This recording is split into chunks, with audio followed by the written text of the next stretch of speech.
Բարերեկո հորիզոնը շարունակում է աշխատանքը։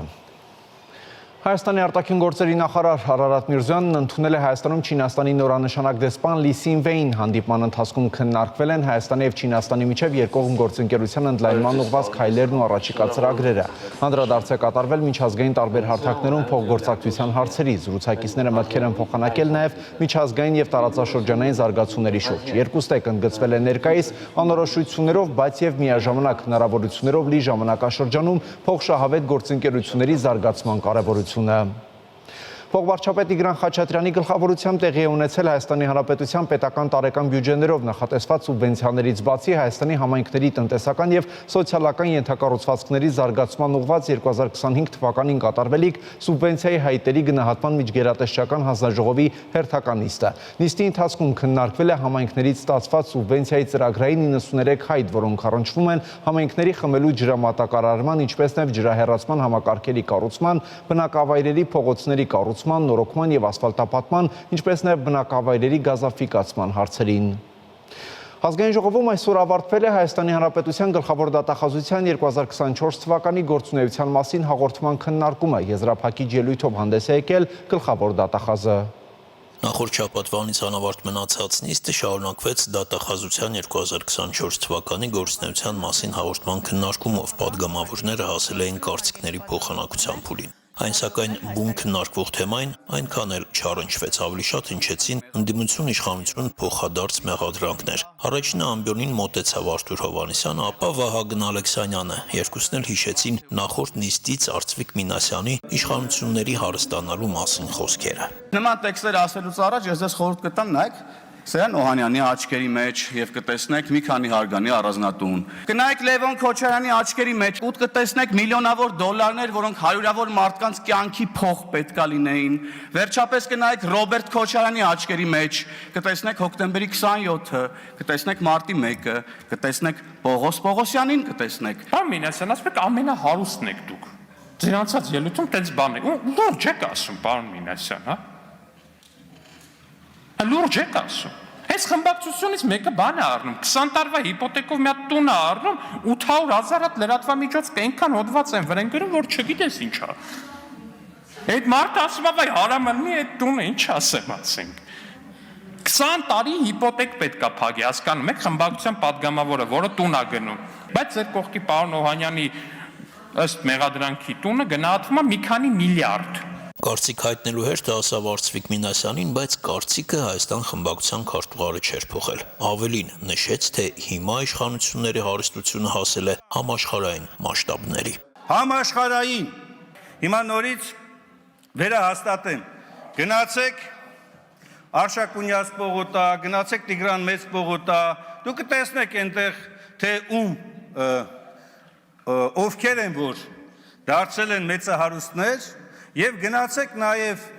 իհարկե դա երևի իշխանապողությունից հետո པարզ կլինի շատ ավելի մեծ ծավալներով, թե ապօրինի բիզնեսի մեջ այսօրվա իշխանություններից եւ նրանց հետ աֆիլացված անձանցից քանիսը կա։ Կոռուպցիան, որը իշխանության բնական ծնունդն է, չի կարող կպնել ընդդիմությանը, շարունակեց միտքը Արծվիկ Մինասյանը, իսկ երբ խմբակցության անունից հանդես եկավ քաղաքացիական պայմանագրի ղեկավարը, հիշեցրեց նախորդ իշխանությունների այն ժամանակները, երբ Մինասյանը նախարար էր։ Այդ ժամանակ էկոնոմիկայի նախարար էիք,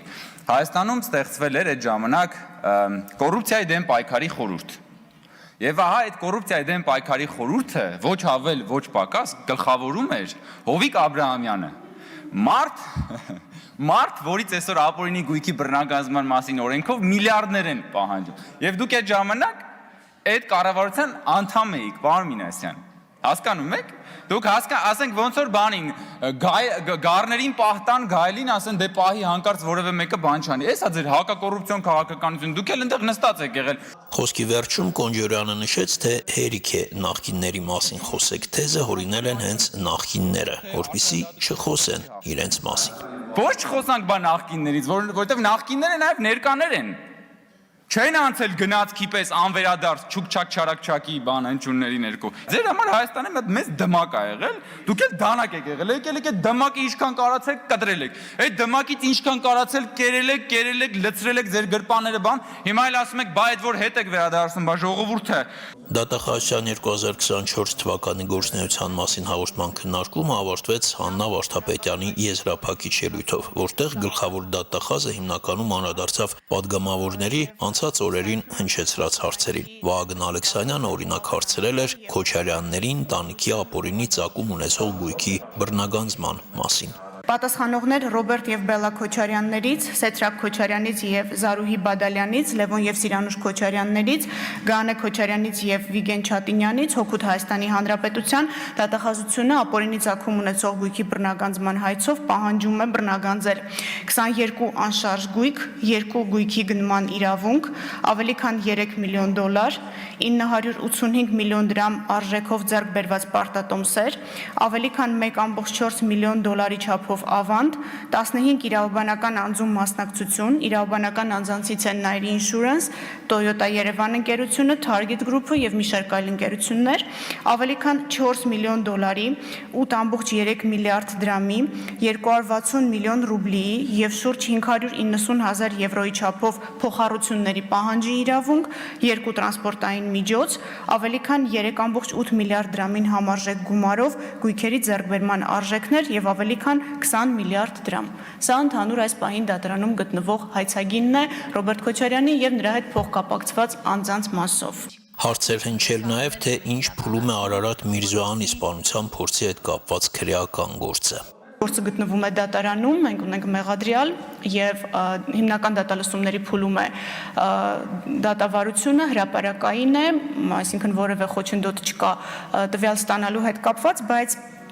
նշեմ նաև, որ մի շարք վարույթներով, որոնք գտնվում էին դատարանում, արդեն ունենք վերջնական դատական ակտեր, որոնք վերաբերում են կեցավայրի վրա հարձակմանը, կեցավայրից կատարված կողոպուտներից եւ դրանց մասով էլ առաջին ատյանի դատարանների կողմից կայացված դատական ակտեր ունենք։ Մենք առաջիկայում մի փոքր ամփոփիչ ավելի հանրային իրազեկում կանենք, որպեսզի падգամավորներին այդ հարցերը չուղղվեն եւ մեր կողմից պատշաճ պարզաբանում տրվի։ Ելույթի ավարտին դատախազը նշեց, որ կառույցը շարունակելու է աշխատանքը նույն կերպ կարևորագույն խնդիր համարելով պետական շահերի պաշտպանությունը, կոռուպցիայի դեմ պայքարը, ապօրինի գույքի վերադարձը։ Շանթերոստանկերություն, Հորիզոն։ Պաշտպանության նախարար Սուրեն Պապիկյանի գլխավորած պատվիրակությունն աշխատանքային այցով այսօր մեկնել է Գերմանիայի Դաշնային Հանրապետություն։ Կրթվել է նորաձև է, Կապան և Քաջարան քաղաքներում կայացել են շարժման հերթական հանդիպումները։ Նախորդ տարվա հոկտեմբերի մեկնարկած կրթվել է նորաձև է շարժման հերթական կանգառը Կապան քաղաքներ։ Հանդիպմանը ներկա է գտնվել շուրջ 700 մարդ։ Իմ քայլը հիմնադրամից տեղեկացնում են, որ դա վկայում է թե շարժման ընկալման խորացման, թե Սյունիքի մարզի քաղաքացիների հետաքրքրվածության մասին։ Հայաստանի վարչապետի տիկին Իմ քայլը հիմնադրամի գործադիր տնօրեն Աննա Հակոբյանը իր բանախոսության սկզբում ներկայացրել է շարժման գաղափարական առանցքը եւ դրա ապաքաղաքական բնույթը, խոսելով կրթության ժամանակակից ընկալման անհրաժեշտության, ինքնակրթության կարևորության եւ կրթվելու հանդեպ ունեցած վերաբերմունքի մասին։ Ելույթին հաջորդել է երաժշտական ընդմիջում, որի ընթացքում Կապանի արվեստի պետական քոլեջի եւ Արամ Խաչատրյանի անվան երաժշտական դպրոցի սաներն ու Կամանչա ժողովրդական նվագարանների համույթը ներկայացրել են հայկական ժողովրդական եւ դասական ստեղծագործություններ։ Միջոցառման երկրորդ բանախոսը եղել է վարչապետ Նիկոլ Փաշինյանը իր իմանալ ինչպես բանախոսությամբ։ Նիկոլ Փաշինյանը խոսել է ամենատարբեր ոլորտներում ինչպես գործել իմանալու մասին, իսկ երկրորդ ելույթում իրական Հայաստան խորագրով վարչապետն անդրադարձել է արժեհամակարգային տարրերին, բարձրացնելով մտածողության վերափոխման, պետականության վերարժևորման եւ առհասարակ գիտակից քաղաքացի լինելու կարևորությունը։ Հանդիպան ավարտին մասնակիցներն ուղղել են մի շարք հարցեր, սկսած դպրոցներում արժեքների փոխանցման մեխանիզմներից մինչև դատաիրավական համակարգի նկատմամբ վստահության խնդիրներն ու կոռուպցիայի կանխարգելման մեխանիզմները։ Կրթվել է նորաձև է շարժման հաջորդ հանդիպումը տեղի ունեցել Քաջարան քաղաքում, կրկին բանախոսություններով, երաժշտական դադարով, սուրճի ընդմիջումով եւ ազատ հարցուպատասխանի ձևաչափով։ Աննա Հակոբյանը անդրադառնալով շարժման գաղափարական հիմքերին եւ որոշ խմբերի կողմից դրա հանդեպ դեռևս արկա կասկածամտությանը, նշել է, որ այն իրականում ինքնակրթվելու, զարգանալու, միմյանց հետ անկեղծ շփվելու եւ նախապաշարմունքներից զերծ երկխոսել սովորելու մասին է։ Հաջորդիվ ելույթ է ունեցել Հայաստանի վարչապետը իմանալ ինչպես եւ իրական Հայաստան բանախոսություններով։ Առաջինում նա ներկայացրել է կրթվելու վերաբերյալ իր տեսակետները, կրթարշավի նպատակներին ու սահմանումներին, հավելելով իր ձևակերպումները։ Քո չիմացածի հետևից գնալը նորաձև է, քո չիմացածի մասին մտածելը նորաձև է, քո իմացածի բացերը լրացնելը նորաձև է։ Վարչապետն իր երկրորդ բանախոսության ընթացքում խոսել է պետության ընկալման վերաիմաստավորման եւ ազգային ինքնության հարցերի մասին։ Երաժշտական ընդմիջման հատվածում բեմ են բարձրացել Կամանչար ժողովրդական նվագարանների համույթը, Քաջարանի մշակույթի պալատի մենապարուհի Սարա Ստեփանյանը եւ ֆլեյտահար Լիլիթ Գրիգորյանը։ Հանդիպումն ամփոփվել է հարց ու պատասխանով։ Մասնակիցներից մեկը բարձրաձայնել է արդարության ընկալման եւ դրա համակարգային բացերի հարցը, մյուսը ազգային ինքնության գաղափարախոսության լայն տարածման հարցը։ Խոսվել է խոսքի ազատության եւ դրա սահմանների չարաշահման մասին։ Շանթ հեռուստաընկերություն Հորիզոն։ Ավարտվեց Հորիզոնի այս թողարկումը, կարճատև դադար, որից հետո կվերադառնանք նոր տեղեկատվությամբ։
Հնդկաստանը պատրաստվում է Հայաստան մատակարարել պայմանագրով նախատեսված զինտեխնիկայի հաջորդ մեծ խմբաքանակ։ Այդ մասին տեղեկացնում են ռազմաարդյունաբերական համալիրում հնդկական մամուլի աղբյուրները։ Թեմայի շուրջ կզրուցենք Արտյոմ Երկանյանի հետ։ Արտյոմ, ինչ սպառազինության մասին է խոսքը։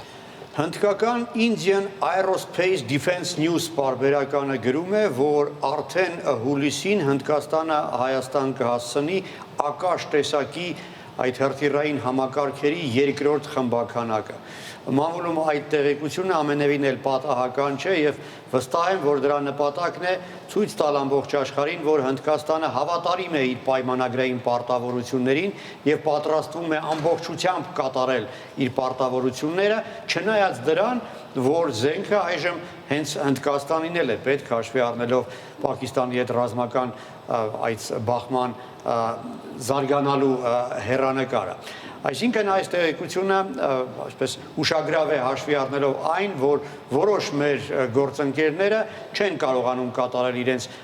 պայմանագրային պարտավորությունները ողջ ծավալով, հաշվի առնելով այն, որ իրենց եւս զենք է անհրաժեշտ։ Հիշեցնեմ, ակաշ տեսակի այդ հրթիռների առաջին խմբաքանակը անցած տարվա նոյեմբերին էր Հնդկաստանը մատակարարել, իսկ ըստ ոչ պաշտոնական աղբյուրներից ստացված տեղեկության համաձայն 22 թվականին էր ստորագրվել պայմանագիրը, որի համաձայն Հնդկաստանը Հայաստանին կմատակարարի 15 այդպիսի համակարգեր։ Դա երկինք համակարգի այդ տեսակի հրթիռներ են, որոնք իզորու են 25 կիլոմետր հեռավորության վրա ոչնչացնել անօդաչու սարքեր, ինքնաթիռներ, բալիստիկ հրթիռներ եւ բավական արդյունավետ զինատեսակ է։ Բայց ինչն էր կարևոր, որ այդ զինատեսակը մինչ վերջերս երբեք փորձարկված չի եղել իրական ռազմական գործողություններում։ Եվ միայն Հնդկաստանի եւ Պակիստանի միջև այս վերջին զինված բախումներում առաջին անգամ այդ համակարգերը փորձարկվեցին եւ ինչպես կարողանում եմ հասկանալ, ամբողջովին արդարացրել է իրեն այդ տեսակը, այդ զինատեսակը։ Ավելին դեպս հնդկական մամուլում գրում են, որ անգամ գերազանցել է բոլոր սպասելիքները եւ այդ հրթիռի գլխավոր ստեղծող դոկտոր Պրախլադա Կամարոն հայտարարել է, որ իսկապես չէին սպասում, որ ահա այդպիսի մեծ արդյունավետություն կունենա ակաշ տեսակի հրթիռը։ Նույնպես բաց աղբյուրներից ստացված տեղեկություններից կարող ենք հասկանալ, որ Պակիստանյան բազմաթիվ անօդաչուներ, ինքնաթիռներ խոցվել են սահմանի հենց այն հատվածներում, որտեղ տեղաբաշխված են եղել ակաշ տեսակի հրթիռները եւ դրան նման այս հակաօդային համակարգերը։ Թե կոնկրետ հայտնի է նույնպես մամուլի տեղեկություններից իհարկե, որ GF-17 պակիստանյան կործանիչը ոչնչացվել է հենց ակաշ տեսակի հրթիռների միջոցով։ Ֆատեհ տեսակի բալիստիկ հրթիռը նույնպես ակաշն է ոչնչացրել։ Եվ ինչպես գրում է Indian Defense Research Wings պարբերականը, հենց ակաշն էր նաև պատճառը, որ Պակիստանը այդպես էլ չհամարձակվեց օդ բարձրացնել թուրքական Բայրակթար TB2 տեսակի անօդաչուները, որոնք բավական թանկարժեք են, այսինքն թերթը գրում է, որ այդ անօդաչու սարքը պարզապես անզոր է ակաշի դեմ եւ դա գիտակցելով եւ գնահատելով Պակիստանի գեներալները որոշեցին չօգտագործել այդ թանկարժեք թուրքական անօդաչուն, քանի որ փաստորեն ստացվում է, որ այդ անօդաչուի գնելը Պակիստանի կողմից պարզապես օդին գցած փող էր։ Իսկ հաշվի առնելով այն, որ Հայաստանը եւս կունենա ակաշ տեսակի հրթիռներ, կարող ենք ենթադրել, որ տեսականորեն այդ Բայրակտարի օգտագործումը ակաշի դեմ Հայաստանի օդուժում նույնպես մեղմ ասած քիչ արդյունավետ կլինի։ Արդյոք իսկ թուրքական ուրիշ զենք Պակիստանն օգտագործել է։ Այո, բաց աղբյուրներից ստացված տեղեկություններից կարող ենք դատել, որ Պակիստանը օգտագործել է այս ռազմական գործողություններում Սոնգար տեսակի անօդաչու սարքը թուրքական եւ YIHA-3 կամիկադզեն, որը նույնպես թուրքական է։ Եվ դրանցից մի քանիսը խոցվել են հնդկական հրթիռներով, միգուցե նաև հենց այդ ակաշների միջոցով։ Թուրքական զենքը որևէ կերպ իրեն լավ չի դրսևորել այս պատերազմում եւ եթե Պակիստանը ինչ որ ձեռքբերումներ ունեցել է օդում, ապա ոչ թե թուրքական, այլ չինական զինատեսակների շնորհիվ։ Մասնավորապես տեղեկություն կա, իհարկե ոչ պաշտոնական աղբյուրներից ստացված, որ ֆրանսիական Ռաֆալ կործանիչը պակիստանացիներին հաջողվել է խոցել չինական J-10S կործանիչի միջոցով, այլ աղբյուրների համաձայն նույնպես չինական, բայց այլ տեսակի զենքերի միջոցով։ Բայց թուրքական զենքը շարունակում է հասնել պակիստանյան նավահանգիստներ։ Մասնավորապես India Today պարբերականը գրում է, որ վերջին մեկ շաբաթվա ընթացքում մեծ թուրքական նավ է ժամանել Կարաչի նավահանգիստ եւ նաեւ մեծ ինքնաթիռ է վայրեջ կատարել Պակիստանի օդանավակայաններից մեկում եւ պարբերականի տեղեկությունների համաձայն զենք են տեղափոխել։ Թուրքիայի պաշտպանության նախարարությունը հաստատել է այն, որ իսկապես նավը մեկնել է եւ հասել է տեղ, բայց տեղեկացնում են, որ այդ նավի ժամանումը նախատեսված էր դեռ մինչև, այսինքն քննարկվել էր դեռ մինչև պատերազմական գործողությունները եւ որ իրականում իբրև թե զենք չեն տեղափոխել։ Մինչդեռ հիշեցնեմ, որ Չինաստանի վարչապետը շնորհակալություն է հայտնել, ներողություն, Պակիստանի վարչապետը շնորհակալություն է հայտնել Պակիստանին աջակցելու համար Չինաստանի, Սաուդյան Արաբիայի եւ Թուրքիայի ղեկավարությանը։ Արդյոք Ադրբեջանը եւս հայտարարել է Պակիստանին աջակցելու մասին, ինչպես է դրսևորվում նրանց այդ աջակցությունը։ Դե ի տարբերություն Թուրքիայի, Ադրբեջանի աջակցությունը ընդամենը խոսքերով է առայժմ դրսևորվում, որևէ փաստ չկա, որը կվկայեր այն մասին, որ խոսքերից գործի են անցել, բայց ամեն դեպքում Նյու Դելիում նկատել եւ գնահատել են ադրբեջանցի բարձրաստիճան պաշտոնյաների հռետորաբանությունը եւ այժմ Հնդկաստանում աճում է ադրբեջանական ապրանքների բոյկոտի արշավը։ Բաքվում Պակիստանի դեսպան Հասիմ Մոհիուդդինը հայտարարել է, որ եթե Հնդկաստանը ադրբեջանական ապրանքների բոյկոտ հայտարարի, էմբարգո հայտարարի, դա կլինի Դելիի կողմից մեծ սխալ։ Առայժմ չեն հաստատվում տեղեկությունները, որ էմբարգոն արդեն հայտարարվել է, բայց դա կարող է իսկապես իրատեսական լինել։ Համենայն դեպս զբոսաշրջային ոլորտում այդ բոյկոտը արդեն գործում է։ Հնդկական Easy My Trip տուրիստական պլատֆորմը հիշեցրել է բոլոր իր հաճախորդներին, որ Ադրբեջանը այն պետություններից մեկն է, որը պաշտպանում է Հնդկաստանի հակառակորդին թշնամուն, եւ դա պետք է հաշվի առնել այս կամ այն երկիր գործուղվելիս։ Իսկ Թրավամինտ տուրիստական գործակալությունը ընդհանրապես չեղարկել է բոլոր պայմանագրերը եւ այլևս չի վաճառում ուղեգիրներ դեպի Թուրքիա եւ Ադրբեջան։ Շնորհակալություն Արսեն։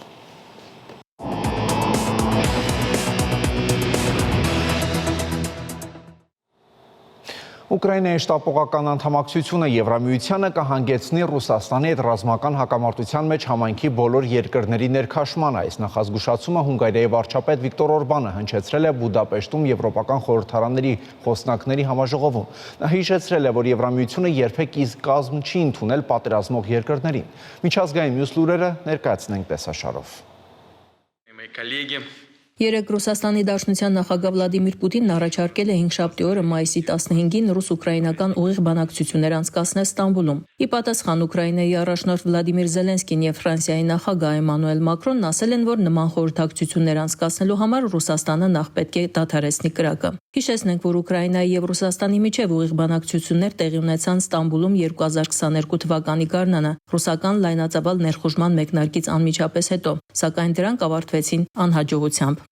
Մենք բազմիցս առաջարկել ենք կրակի դադարեցման քայլեր։ Մենք երբեք չենք հրաժարվել ուկրաինական կողմի հետ երկխոսությունից։ Թույլ տվեք եւս մեկ անգամ հիշեցնել ձեզ, 2022 թվականին բանակցությունները մենք չէինք խզել։ Դա ուկրաինական կողմն էր։ Չնայած ամեն ինչին, մենք առաջարկում ենք, որ Կիևի իշխանությունները վերսկսեն բանակցությունները, որոնք նրանք ընդհատել էին 2022 թվականի վերջին, ընդ որում առանց որևէ նախապայմանի։ Ամերիկայի Միացյալ Նահանգների նախագահ Դոնալդ Թրամփը ողջունել է Ռուսաստանի նախագահ Վլադիմիր Պուտինի առաջարկը վերսկսել Կիևի իշխանությունների հետ ուղիղ բանակցությունները։ Սա կարող է մեծ օր լինել Ռուսաստանի եւ Ուկրաինայի համար։ Մտածենք 100 հազարավոր կյանքերի մասին, որոնք կփրկվեն, երբ այս անվերջ արյունահեղությունը ավարտվի, գրել է նա Truth Social-ում։ Ամերիկայի առաջնորդի խոսքով ինքը կշարունակի աշխատել երկու կողմերի հետ ապահովելու համար, որ բանակցային գործընթացը տեղի ունենա։ Իր հերթին Ուկրաինայի նախագահ Վլադիմիր Զելենսկին X-ի միկրոբլոգում գրել է, որ Ուկրաինան պատրաստ է բանակցել Ռուսաստանի հետ միայն այն դեպքում, եթե Մոսկվան համաձայնվի մայիսի 12-ից Կիևի եւ մի շարք Եվրամիության երկրների կողմից առաջարկվող հրադադարին։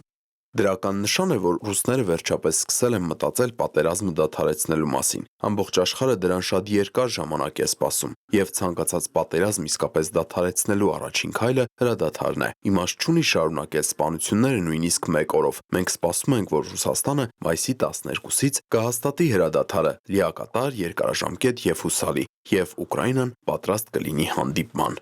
Եվրամիության երկրները պատրաստ են մասնակցել Ռուսաստանի եւ Ուկրաինայի հնարավոր առաջիկա բանակցություններին, բայց միայն պայմանով, որ Ռուսաստանը նախապես համաձայնի հրադադարի։ Այս մասին France Intel ռադիոյի եթերում հայտարարել է Ֆրանսիայի արտգործնախարար Ժան-Նոել Բարոն։ Ավելի վաղ Գերմանիայի կանցլեր Ֆրիդրիխ Մերցը եւ Ֆրանսիայի նախագահ Էմանուել Մակրոնը 30-օրյա հրադադարի պահանջ էին հայտնել որպես բանակցությունների մեկնարկի պարտադիր պայման։ Սկզբում զենքերը պետք է լռեն, իսկ հետո բանակցությունները կարող են սկսվել, ասել է Մերցը։ Նա նաև ընդգծել է, որ Կիևն իր պատրաստակամությունն է հայտնել 30-օրյա հրադադարի մասին առանց եթեների եւ բայցերի։ Իր հերթին Ռուսաստանի Դաշնության արտգործնախարարության պաշտոնական ներկայացուցիչ Մարիա Զախարովան ընդգծել է, որ Ռուսաստանը պնդում է Ուկրաինայի հետ բանակցություններ վարել Ստամբուլում նախքան երկարաժամկետ զինադադարի հնարավոր հաստատումը։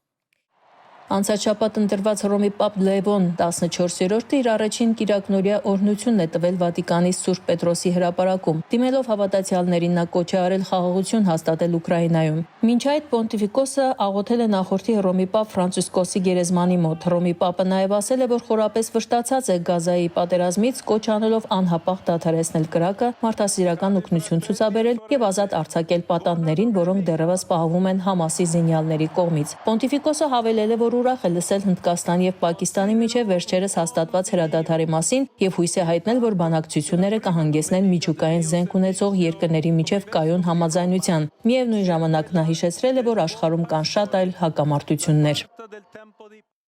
Երեկ Օմանի մայրաքաղաք Մասկատում տեղի ունեցած Իրանի եւ Ամերիկայի Միացյալ Նահանգների միջև Թեհրանի միջուկային ծրագրի շուրջ բանակցությունների 4-րդ փուլը իրանական կողմը դրական է գնահատել։ Իրանի արտաքին գործերի նախարարության ղեկավար Աբբաս Արաղչին Իրանի պետական ԻՐԻԲ հեռուստաալիքին տված հարցազրույցում հայտարարել է, որ բանակցությունների 4-րդ փուլն ավելի լուրջ եւ անկեղծ էր, քան նախորդ 3-ը։ Արաղչին նշել է, որ կողմերի դիրքորոշումները մոտեցել են եւ այս փուլը կարելի է գնահատել որպես առաջընթաց քայլ։ Հիշեցնենք, որ մինչ այդ Միացյալ Նահանգները եւ Իրանը Օմանի միջնորդությամբ անցկացրել են բանակցությունների 3 փուլ։ Դրանցից առաջինը տեղի ունեցել ապրիլի 12-ին Մասկատում, երկրորդը ապրիլի 19-ին Հռոմում, իսկ երրորդը ապրիլի 26-ին կրկին Օմանի մայրաքաղաքում։ Բանակցություններին Իրանի պատվիրակությունը գլխավորում է Արաղչին, իսկ ամերիկյան պատվիրակությունը ԱՄՆ նախագահի հատուկ բանագնաց Սթիվ Ուիթկոֆը։ Ժնևում երկօրյա բանակցություններից հետո Ամերիկայի Միացյալ Նահանգների եւ Չինաստանի պաշտոնյաները հայտարարել են, որ համաձայնության են եկել առևտրային դեֆիցիտը կրճատելու վերաբերյալ, որի մանրամասները կհայտարարվեն այսօր։ Ամերիկայի Միացյալ Նահանգների առևտրային ներկայացուցիչ Ջեյմիսոն Գրիրը բանակցությունների արդյունքը բնութագրել է որպես չինացի գործընկերների հետ ձեռք բերված համաձայնություն, որը կօգնի կրճատել ԱՄՆ առևտրային դեֆիցիտը 1.2 տրիլիոն դոլարով։ Ինչպես նշել է Գրիրը, պարզվել է, որ կողմերի միջև տարաձայնությունները այնքան մեծ չեն, որքան նախկինում կարծում էին։ Ալլա Ղալաչյան, Հորիզոն։ Հայրվածքաբանության եւ մաշկաբանության ազգային կենտրոնը մայիսին իրականացնում է իրազեկման եւ կանխարգելման արշավ նվիրված մելանոմիայի դեմ պայքարին։ Արշավի շրջանակում հանրապետության բոլոր մարզերում կանցկացվեն անվճար եւ անսահմանափակ մաշկային հետազոտություններ։ Մաշկի ուռուցքային հիվանդություններից կարծես թե ամենաագրեսիվը շատ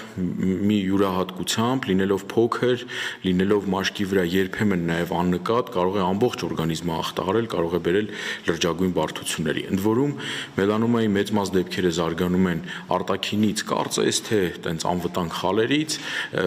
որովհետեւ լուրջ բան, որովհետեւ լուրջ գանգատներ չառաջացնելով եւ մեր պացիենտները մեծ մաս դեպքերում բավականին ուշ են իմանում այդ իրենց խալի փոփոխության մասին եւ մելանոմայի զարգացման մասին։ Լինելով շատ ագրեսիվ, շատ վտանգավոր հիվանդություն, միևնույն ժամանակ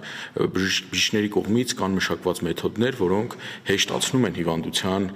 վաղաժամ ախտորոշումը։ Մեթոդը բավականին հեշտ է, առանց ներթափանցման, առանց վնասման, առանց կողմնակի ազդեցությունների կարելի է օգտագործել թե երեխաների եւ թե անգամ հղիների մոտ, որևիցե սահմանափակում չկա, պարզապես պետք է սարք, որը կոչվում է դերմատոսկոպ եւ իհարկե մասնագետ, որը կարողանում է այդ դերմատոսկոպից օգտվել։ Ասեմ ձեզ, որ շատ մաշկաբաններ վերապատրաստվում են, քիչ-քիչ ձեռք են բերում այդ հմտությունները եւ Հայաստանի Հանրապետությունում գնալով ավելի շատանում են այն մարդիկ, ովքեր կարող են մելանոման ախտորոշել, բայց միևնույն ժամանակ այն պացիենտները, որոնք կարիք ունեն հետազոտման, իրենց քանակը չի ավելանում։ Չգիտես խի մարդիկ